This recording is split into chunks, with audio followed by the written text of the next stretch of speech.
Hello friends, എല്ലാവർക്കും സുഖമാണോ? ഒരു തുള്ളി പോലും എണ്ണ ചേർക്കാതെ നമുക്ക് നാടൻ രീതിയിൽ ഒരു തോരൻ ഉണ്ടാക്കിയാലോ?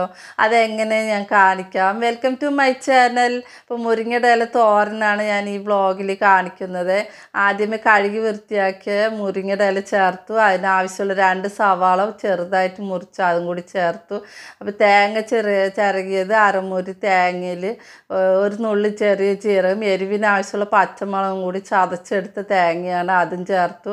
കടലപ്പരിപ്പ് ഞാൻ നേരത്തെ കുക്കറിൽ വേവിച്ച് വെച്ചിട്ടുണ്ടായിരുന്നു. ആ വേവിച്ച കടലപ്പരിപ്പും ഒരു നുള്ളു മഞ്ഞൾപ്പൊടി, ആവശ്യത്തിനുള്ള ഉപ്പും കൂടി ചേർത്ത് നന്നായിട്ട് മിക്സ് ചെയ്യുക. ചെറു തീയിലാക്കി വെക്കണം, ഏറ്റവും ചെറിയ സിമ്മിലാക്കി വെക്കണം. അടച്ച് വെച്ച് വേവിക്കുക. വെള്ളം ഒഴിക്കാതെ ഇടയ്ക്ക് മിക്സ് ചെയ്ത് കൊടുക്കുക. ഇടയ്ക്ക് തുറന്ന് 2-3 തവണ മിക്സ് ചെയ്ത് കൊടുത്തു.